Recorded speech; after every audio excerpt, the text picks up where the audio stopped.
Good evening. My name is Jamie Joss, Director of Athletics, Davis Elkins College, and welcome to Harper McNeely Auditorium this evening as we continue the inauguration festivities this week for President Chris Wood. I'd like to thank you all for attending tonight's event. We are excited to learn how athletics is not only a vehicle for allowing many of our student athletes to attend college, but also how that vehicle can transform during your time at D&E and take you on a special journey.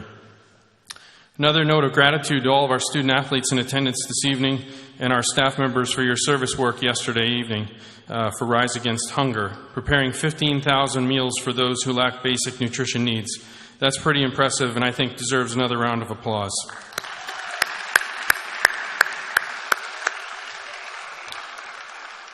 Before we hear from our honored speaker this evening, I'd like to recognize our special guests, those who are trustees. If you could stand and show our appreciation for you.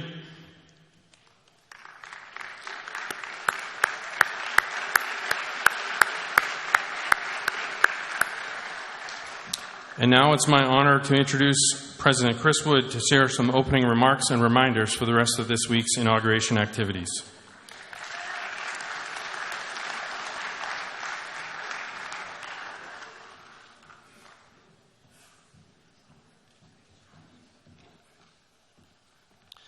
Thank you all, and good evening, and welcome this evening. What a pleasure to greet all of you. Wonderful to see our student athletes all assembled in one place. I do want to say a special word of thanks to all of you that were present with us last night. What a wonderful event. We not only had some fun, but we also did some really good work, made a difference in the lives of people literally across the world. So we thank you for 15,000 meals that will be served thanks to each one of you. I do want to mention that it was a great way to begin the Inauguration Week festivities. We began with a service project followed by worship, which was most appropriate, and now we begin to honor special people within our midst and the things that are the foundation of Davis and Elkins College. And we begin tonight with our athletic program.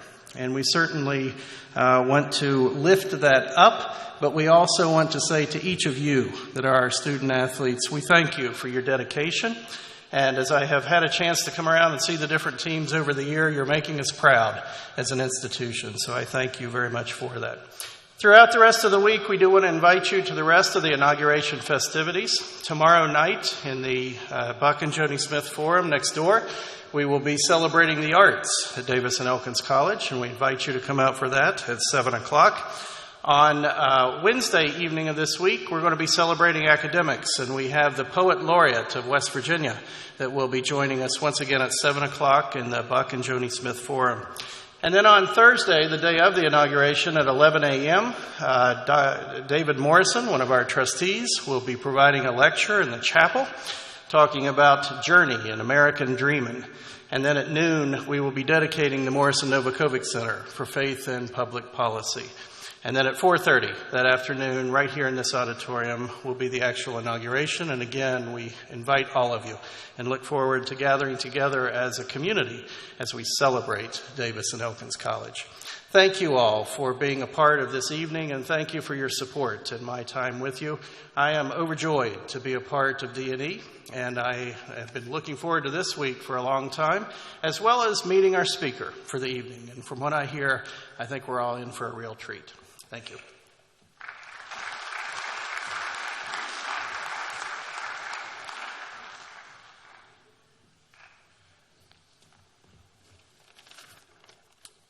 It gives me great pleasure to introduce another special guest. The D&E Class of 70 graduate serves as D&E Vice Chair of the Board. A native of Pennsylvania, he was a member of 2 NAI men's soccer national championship teams at D&E. Following graduation, he played and worked in professional soccer as well as coaching college soccer at Florida International. He has held several corporate roles, including Vice President of Marketing and Promotions at Mitre Sports, and later developed his own company, Golden Viking Sports, where he was President and CEO of Diadora, among many of his brands. Please welcome Bill Nuttall, introducing tonight's speaker.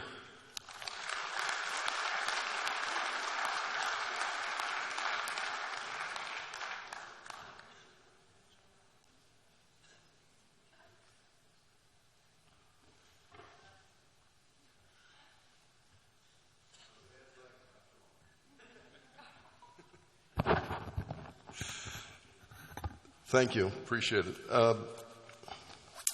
I know all of you athletes are sitting here saying, if we hear another story about the 68, 69, and 70 soccer team, we're going to throw this guy right off the stage. Well, I'm pleased to report that will not take place tonight.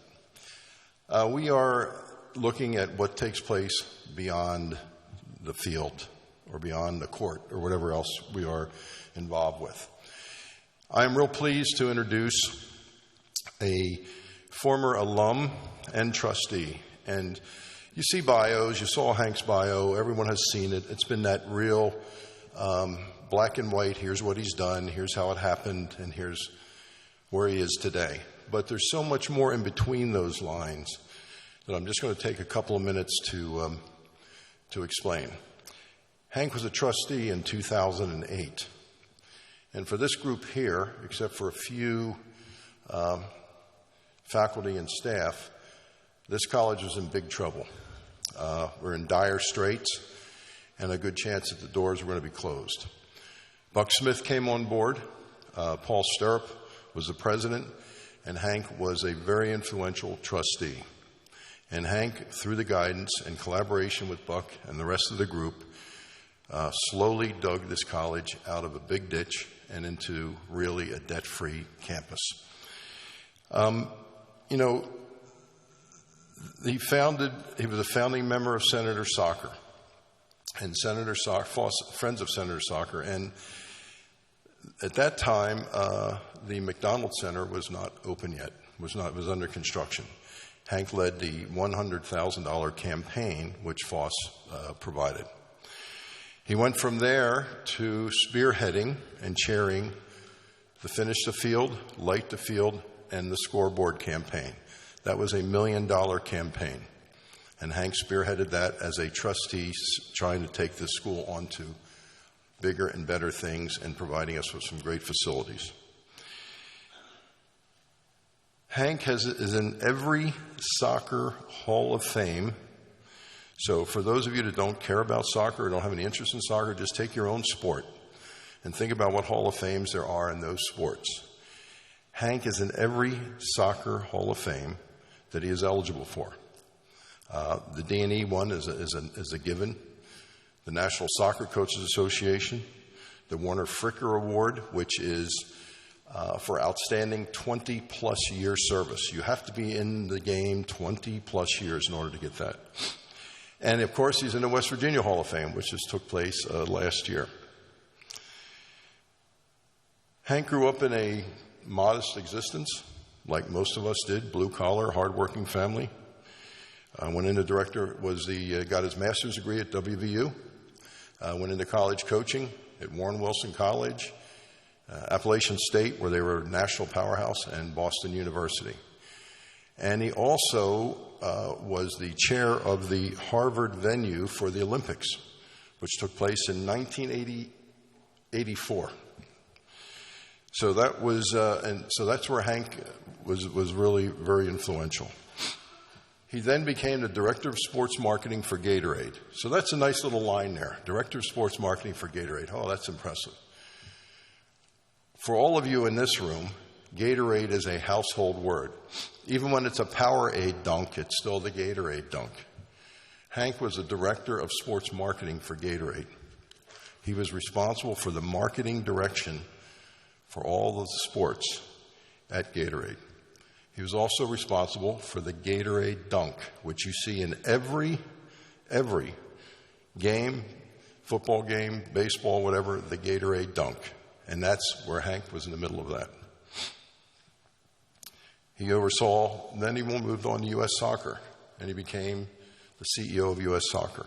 The U.S. was awarded the World Cup in 1989, and in 1990, Hank was the first employee hired as the CEO of U.S. Soccer to start preparing the team and preparing the U.S. for the World Cup in 1994.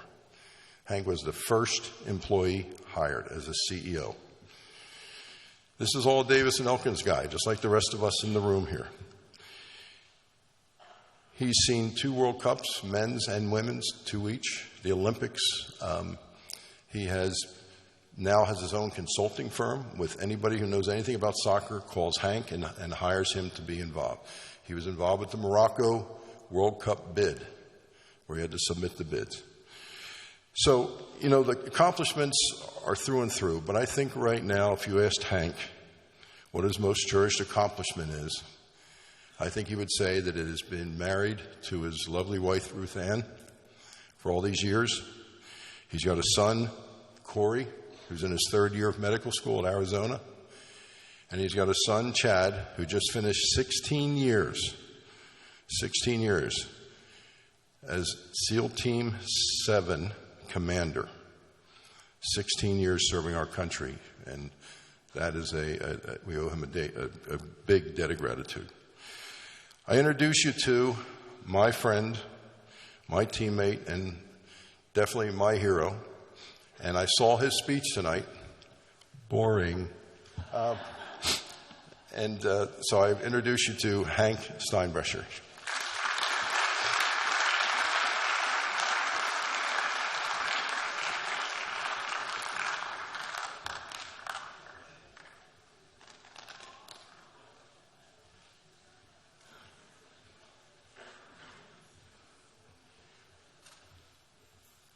Good evening. A few opening remarks. Normally I speak, and this hasn't been my first rodeo, but normally I speak extemporaneously. This comes to my mind, I speak about. But I have to tell you, tonight was very important to me. To come back to my alma mater, to the place that really gave me birth as an adult, and to have the honor of speaking, I took very seriously. So if you can bear with me, I've prepared a speech for you. And I hope it doesn't bore you, as Billy would say. So it's clear that Billy was a goalkeeper. He was just a tremendous guy. And what he didn't tell you was that, yes, I was the first hire at U.S. Soccer to run the World Cup. Guess who was the second? Mr. Nuttall. Because I needed somebody that I could trust and who had my back at all times. And when you play the way we played, teammates are more important than you can possibly imagine. He was the first hire that I brought on board. And I hope we made a great team then too, Billy. So I'm going to begin my prepared remarks. President Wood, Board of Trustees, faculty members, students, to my forever professor, the mother of my mind, Lois Latham, whose name bears your Teaching Excellence Award. To my coach, Gregory Myers, Dr. Greg Myers, who is my lifetime mentor. These two individuals changed the trajectory of my life. They led me down my road less traveled. I love them. And I pay homage to them tonight. To Niels and Paula Hankey, who have been my best friends for my entire adult life. Niels is my brother. To my friends and students, to Gary Horvath, who played on our first team, soccer team at D&E, good evening. Welcome. Bill, we've been friends for over 45 years, and I cherish our times together. And thanks for such a kind introduction. In fact, my mother would have been proud as could be after that introduction. My dad would not have believed a word of it. Thank you for so much for that. Dr. DeLuca, thanks for your kind invitation to be with you tonight. It's terrific to be back in the comfort of these mountains. As a student, they always felt like a warm quilt to me. So it's good to return to these mountains. I'm extremely honored to be before you tonight speaking at the inauguration of our new president. It is indeed a distinct honor to be asked to speak, and it's one that I cherish. How could this English physical education major soccer bum jock be asked to speak at the induction of our new president of our college? Quite honestly, that question befuddles me. Congratulations to you, Chris Wood. Thank you for taking the mantle of leadership. But you are inheriting a much larger community than just D&E students and faculty and trustees here. It's a much larger community. Congratulations to your family for moving back to West Virginia. In this greater community, you have a lot of people pulling for you. And you know that success is never a solitary venture. You have a lot of people pulling for your success. Congratulations. We're all behind you. Tonight, I want to focus my address to the students and to the student athletes at Davis and Elkins College and expand upon Dr. Woods' focus on the journey. My journey's been quite serpentine. It's a winding road. While I was a student here at D&E, I learned many lessons and can speak to the benefits of developing your mind, your body, and your spirit, the triumvirate. Tonight, however, I'd like to discuss my particular journey, to lead you to know some of the lessons that I've learned along that road. From that soccer field down Harpertown Road, that mud pit, literally to being on the field of the finals of the World Cup. In fact, 8 World Cups. I can assure you that the friends and teammates, students, the friends and teammates you look next to today, sitting here with you, will be your friends for life. They are your teammates. They are a band of brothers, as our soccer team is a band of brothers. But you live in a VUCA world. It is uncertain. It is complex. It's volatile. It's ambiguous. John Peterson states that you're living in a period of time that will produce more change for humanity than any previous era in history.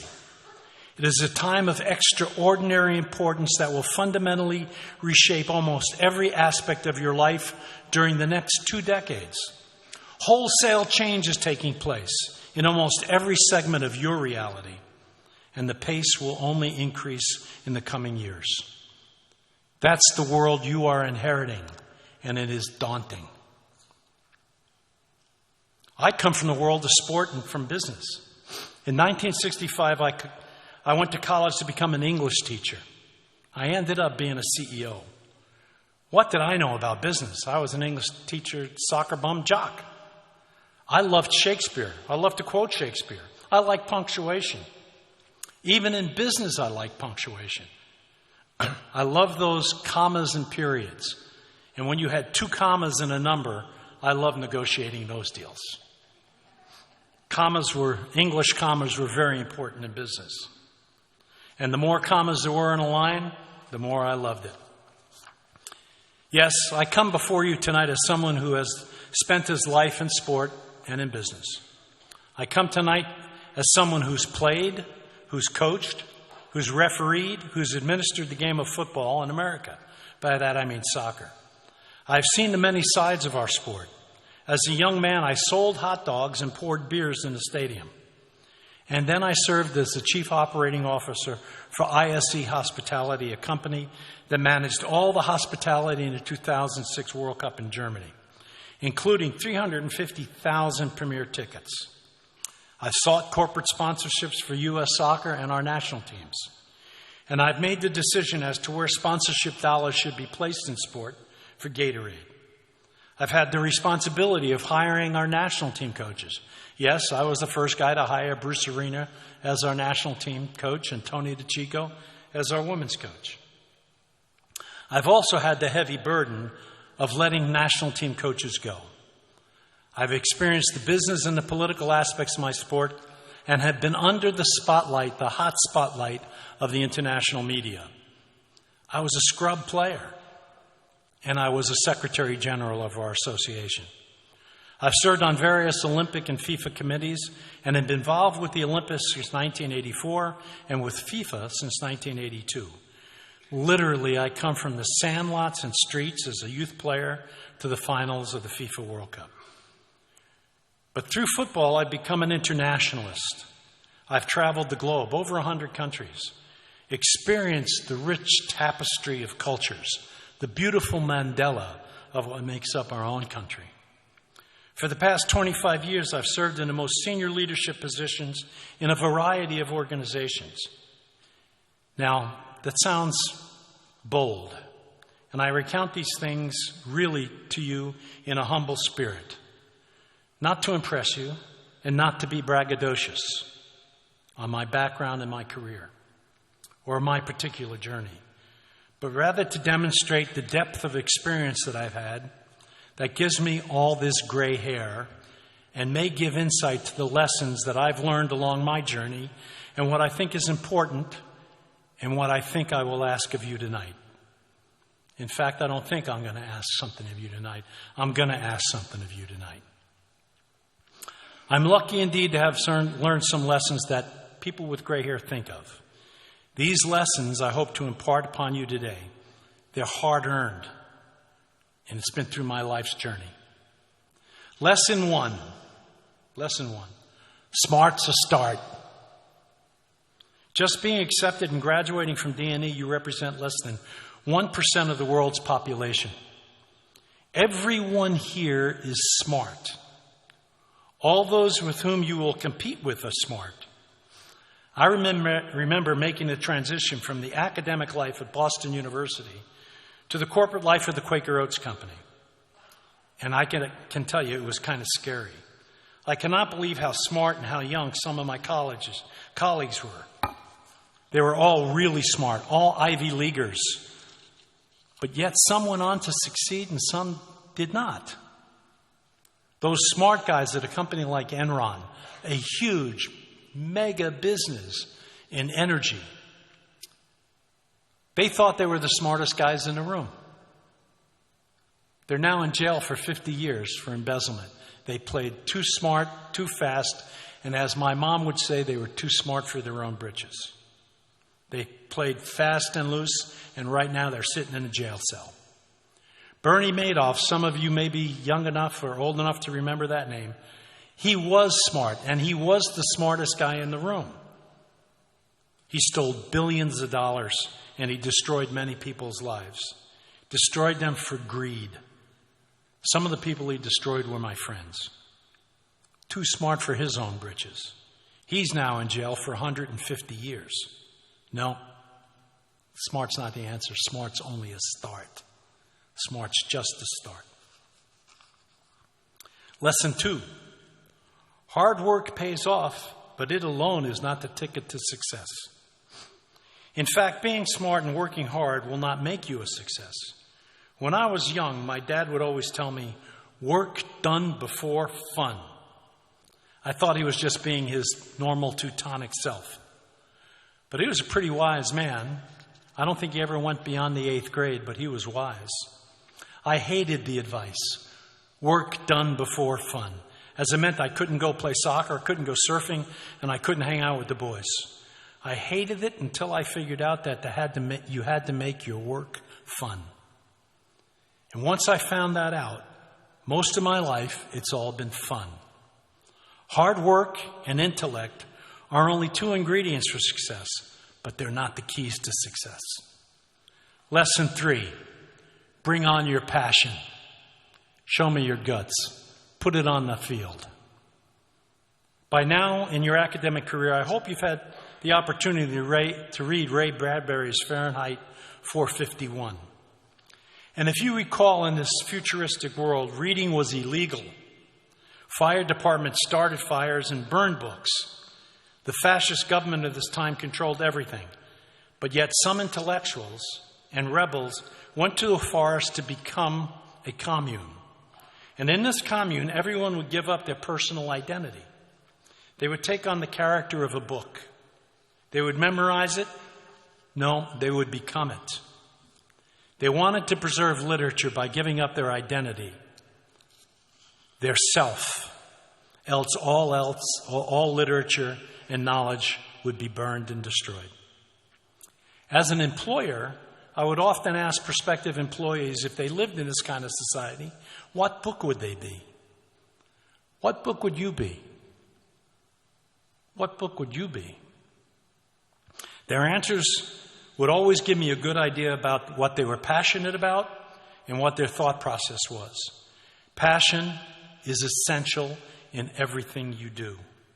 Every day, go to work, bring on your game. Be passionate, love what you do, make it fun. Joseph Campbell states, passion will move men beyond themselves. I've seen this happen. Passion will move men beyond themselves, beyond their shortcomings, beyond their failures. No, smart, hard work, and passion, still not enough. Lesson 4, 2 little words. As I said, my dad was pretty smart.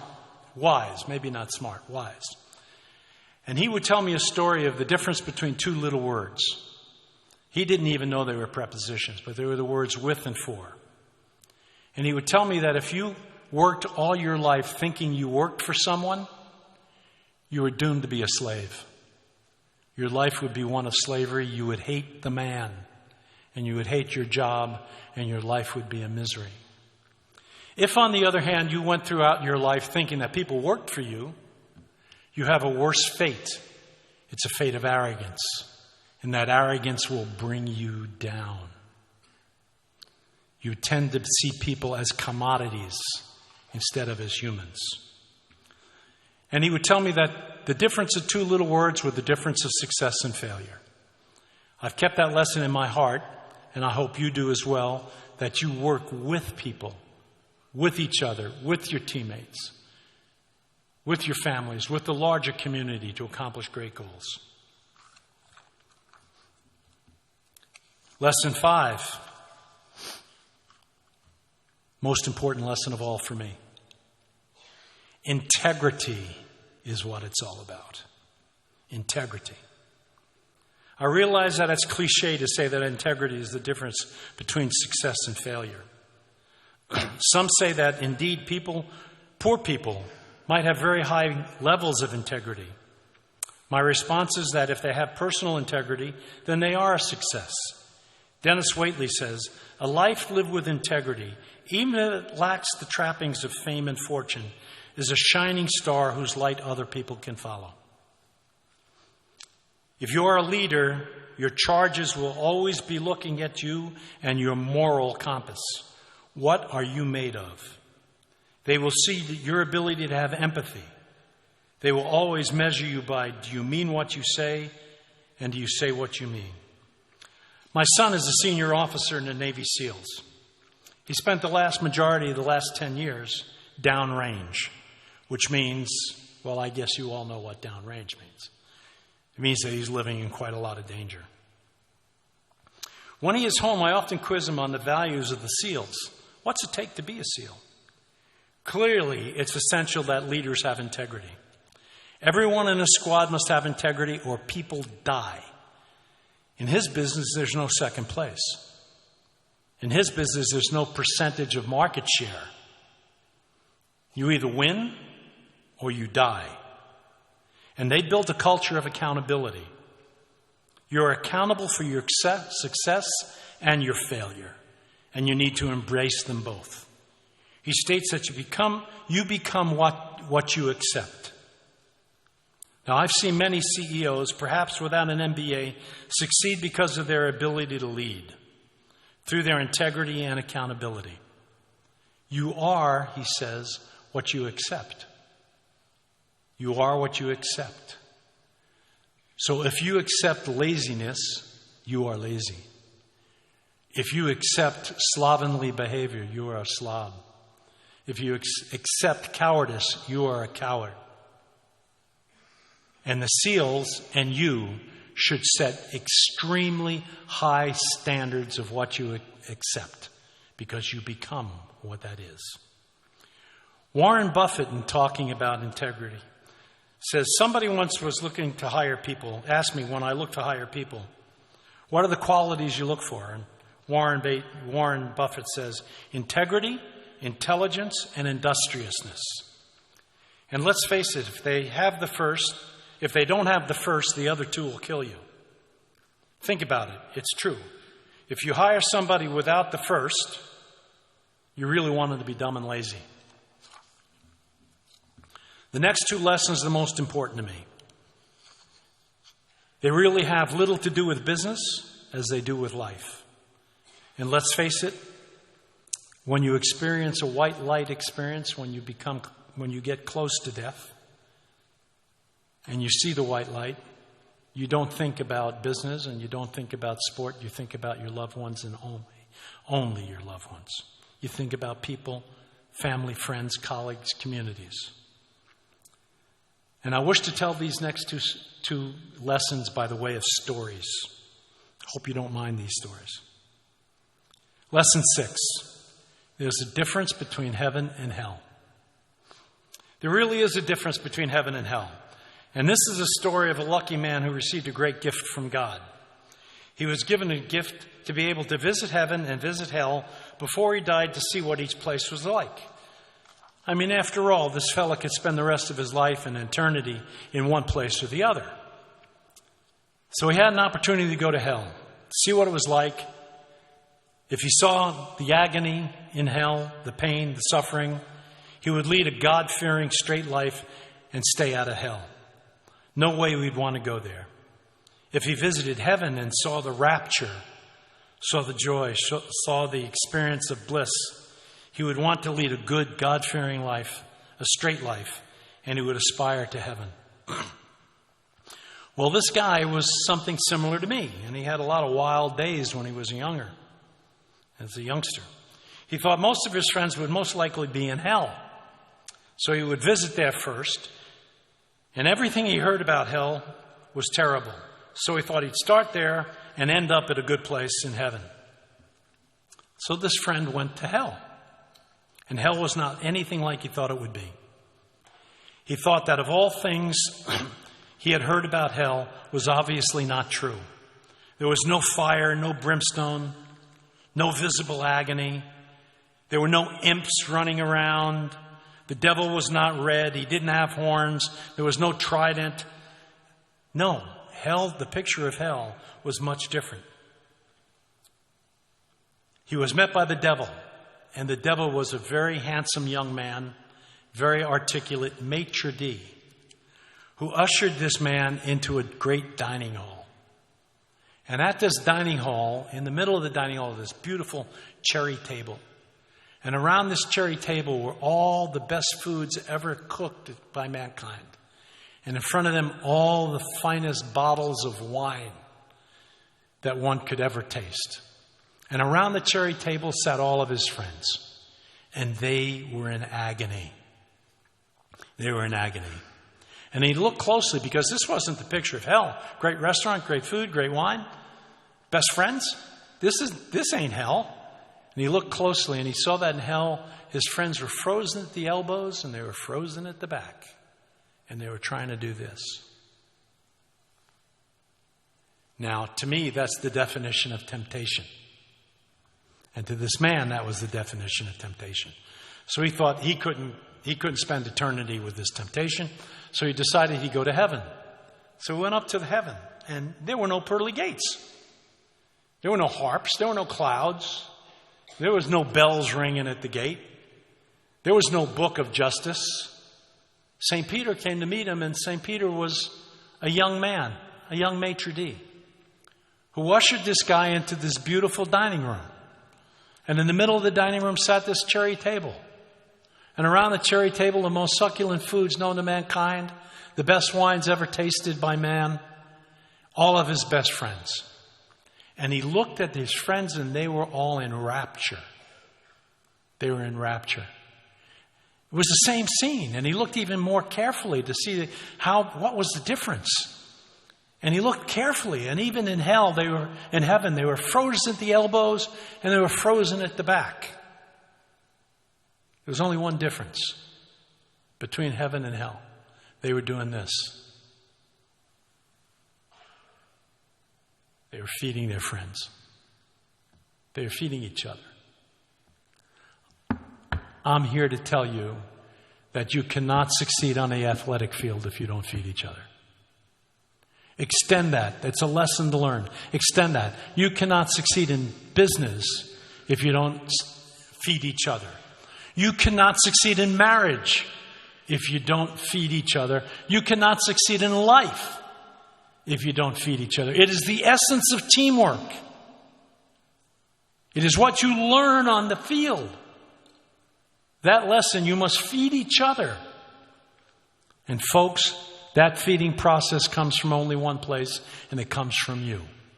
It starts with you. Feed each other. Next lesson. It's a story about a friend of mine. And now I'm going extemporaneously, so bear with me. Story of a friend of mine who is the CEO of a major advertising company in Chicago. Very, very wealthy guy. And one night comes home from work, and he's had a really, really hard day. And he comes home from work, and he puts his feet up on the divan, pours himself a scotch, gets out the Chicago Tribune, starts reading an article, puts on some music, and starts to relax. After a little while, his daughter comes in, 9-year-old girl, and says to Dad, "Hey, Dad, let's go kick the ball around." Now, when I was a kid, that would have never happened. It would have been a young boy and his dad playing catch. But now in our country, everyone can play sport. So the dad said, "You know, sweetheart, I'm tired. I've had a really, really tough day. I want to finish this article I'm reading, and I want to relax. So give me 5 minutes." 5 minutes later, on the nose, the daughter's back. "Come on, Dad, let's go kick the ball around." "Well, I haven't finished relaxing. Haven't finished my drink. I'm reading this paper. I need to relax. Had a tough day. Give me 10 minutes.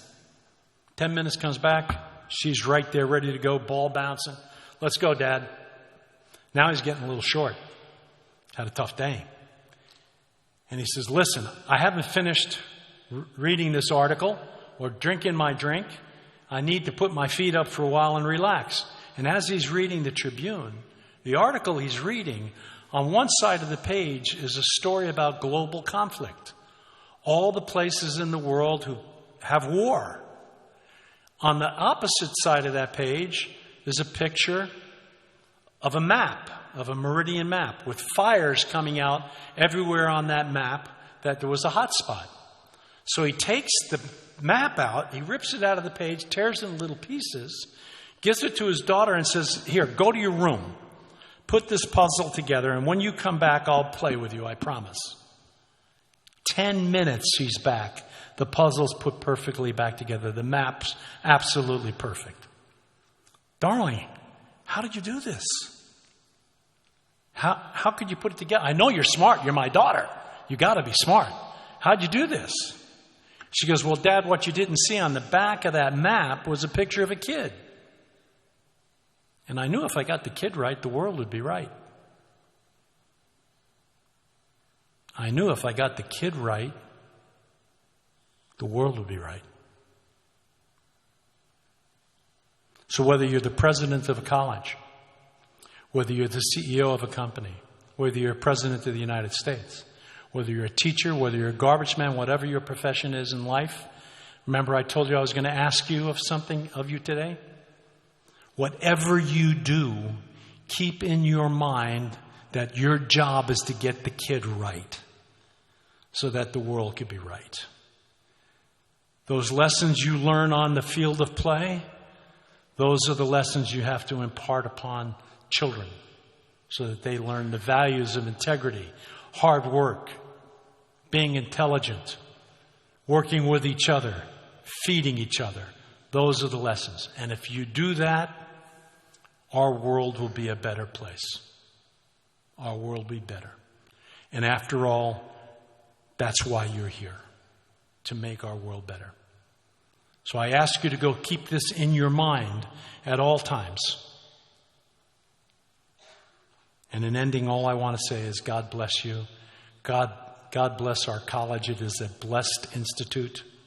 God bless you, President Woods. God bless all of you, and God bless our country. Thank you very much for your attention.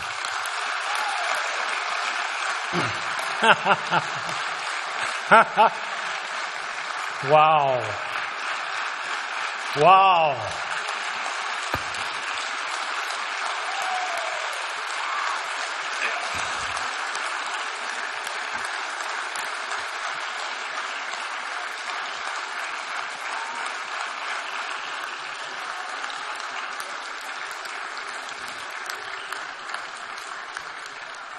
I am honored by that and emotional about it. God bless you all. Thank you so much.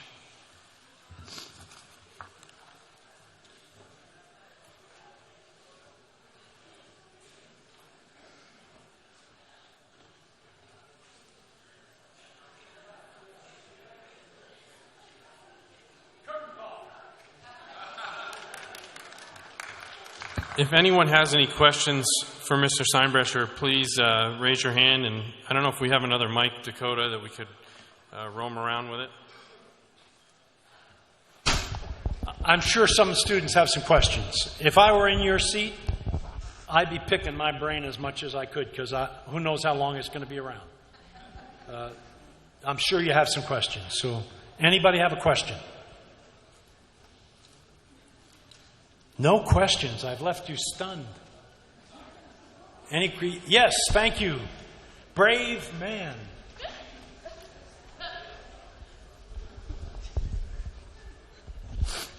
So when you were in college playing soccer, did you ever think that you would be where you are today? Well, my father would never think so. That's for sure. No. I was reminiscing with my dear friend Niels coming up from the soccer field, which was really, when we were here, was a mud pit, of how incredible a journey has been from that field to running the sport in my country. And I think I'm an avid patriot, a rabid patriot. To be at the finals of the World Cup, to be in the locker rooms of the teams that are playing in the World Cup, to head up a World Cup in my own country, to head up a World Cup and win a World Cup with our women in 1999, when women didn't really play team sports and no one came to watch women play, and yet we got 94,000 people in a stadium to watch a final of a women's soccer game. Did I ever think that was possible? If I were smoking what Bill Clinton smoked in the 60s, maybe I would think that. But it was totally out of the question. Totally out of the question. Any other questions? Oh, that's a great question. Thank you very much. Yes, sir.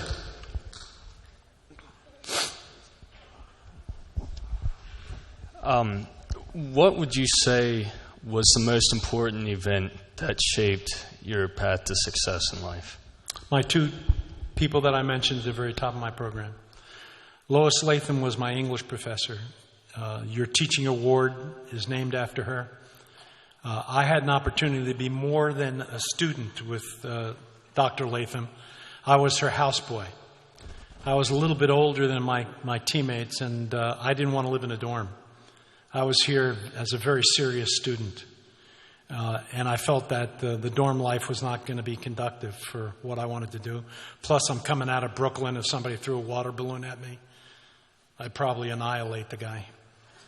So living with Lois Latham, who was my English professor, and being around her on a daily basis, she was 80 years old at the time.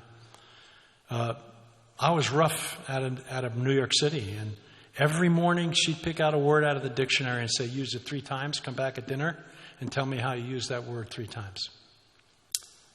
We'd sit up at night till 3 o'clock in the morning reciting Shakespeare. Love moderately, for long love does so. For passionate love, like fire and powder, at one touch consumed. Good for your age to know that. Shakespeare. So she was phenomenally important to my life.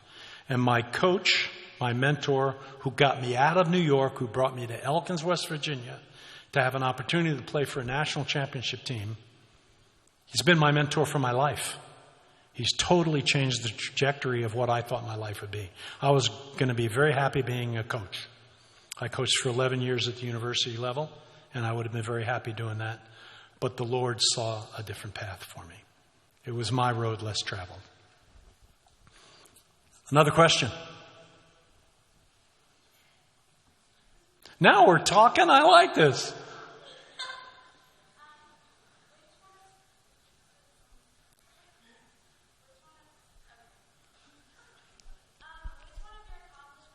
Most proud of?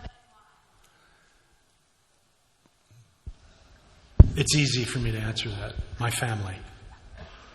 My wife and I are very much in love after 45 years. And who could be happier when he says that both of his sons are his heroes? I have one son who's a commander in the Navy SEALs. I have another son who is third-year medical student. So I've got one son that kills and one son that cures. It's God's way of keeping homeostasis, I guess. My family, without a doubt. The soccer stuff, yeah, that's all very important, and I think it's affected some lives. And I think I've worked hard to get kids right. Those are the things I'm most proud of. Question? Yes, ma'am. Oh, she was just giving you the old elbow, huh?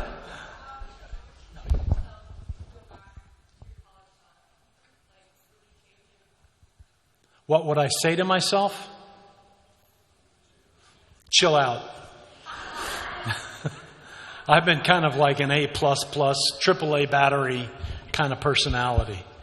So I would have probably told myself, chill out. But as I talked to a class today, your job here really, and the job of your professors, is to stress you and to stretch you. Because if you're all athletes, you know that if you don't use a muscle, you lose the muscle. And if you don't use your intellectual capacity and all of your resources to stretch your involvement, to stretch your capabilities, to reach higher than you ever thought you could reach, and to stress you in order to do that, that really is the key. That really is important. So when your professors push, and you want to be relaxed and say, hey, chill out, they're doing it for a reason. You got to go beyond what you think you can do. Another question? Yes.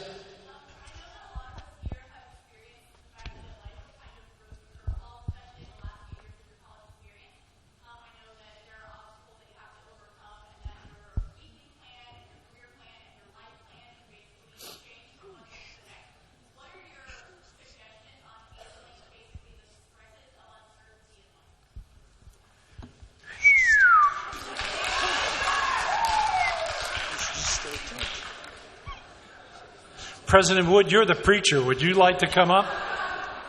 Because the only answer I really have is faith. Faith in your Lord, faith in who you are, faith that you can do it, and faith that every step you take is going to see a changing landscape. Life throws you curveballs. Bad things happen to good people. You just got to put one foot in front of the other and keep going. Know that there's a higher purpose of what you do.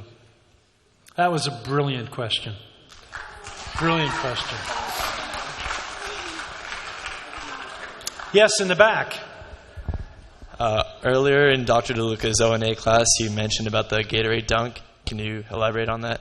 I'm sorry, I didn't get it. In Dr. DeLuca's O&A class, you mentioned about the Gatorade dunk and how you started that. Can you talk about it? I don't know if you want to hear the whole story or not. Yes. Anybody, whoever have ever heard of the Gatorade dunk, raise your hand. The Gatorade dunk, when in victory you dunk the coach. Have you never seen, June, a coach get dunked at the end of a game? Okay, so how many of you, raise your hands, think that that was spontaneous?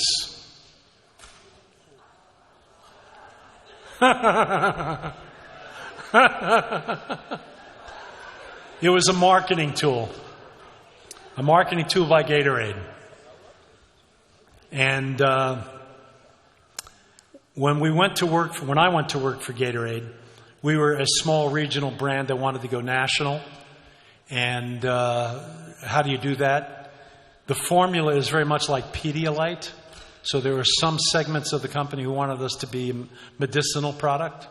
And there were others who wanted to be a sports beverage. Sports beverage won out because of the scalability, the volume that you could possibly sell. Well, how do you get this product in the hands of sports? when most athletes thought it was just recycled sweat. So we knew, being a jock here at D&E, that the guys who were the most overworked, underappreciated, and underpaid guys in the sport chain are your athletic trainers. Yet they're the ones who purchased our product. It wasn't the star quarterback who purchased Gatorade. It wasn't the team manager. It was the athletic trainer. So we became the first corporate sponsor of the National Athletic Trainers Society. And instead of taking quarterbacks out for dinner when they came to Chicago, we'd take athletic trainers and their staffs out for dinner. And long story short, we took out the trainer and the staff from the New York Giants when they came in to play the Bears. And at the end of the dinner, the head trainer, Ronnie Barnes, at the time the only African-American trainer in pro sports, we took him out to dinner. He said, "You guys are terrific, man. You get it. What can we do for you?" Ronnie, funny you ask. When a quarterback comes off the field, give him this cup and make sure that the Gatorade logo is pointing to that camera. And go over and give that camera guy hat, T-shirts, towels, anything you can paste the sidelines of the field with. He did that. And I'll tell you, that process, we had to manage that because agents became quickly involved. But that led up to about 12,000 unrestricted shares of stock as a bonus. Hundreds of millions of dollars of product moved because of it. We went on then to sign Michael Jordan, who was unbelievable. Another thing for athletes. We were having dinner with Michael, with Mr. Jordan, out at a place called Carlsbad at a corporate outing. And we had signed Michael for $15 million, so he's going to come and he's going to talk to us. So the CEO of the major company, the parent company, Quaker Oats Company, was with us. There were like 5 guys at the table. And the CEO was saying, "You know, at Quaker Oats, we are a team. We have a great team, and you know, there's no I in team. We're all just the members of the team." And Michael leans over the table and says, "There's an I in win." That was a little bit of his competitivity. But if you think about it in a deeper sense, the way I read it was, yes, there's an I in win, and that's your individual responsibility to the team. There is an I in win. It's what can I do for my teammates? So Michael was very right. Other questions? Sorry I didn't go into such depth of how we treated the agents, but that's a whole other story. Question over here? Once again, yes.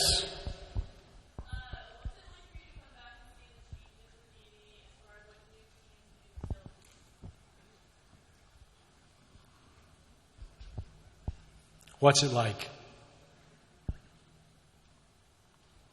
I took great pride in the fact that I played on a team that won a national champion. I take great pride in the fact that I served as a member of a team that helped build those fields, that gives young people an opportunity to play at a high level, and to play with consistency. I take great pride in that. But listen, the guys I were competing with were all Ivy Leaguers, MBAs out of Wharton School. I'm a D&E guy.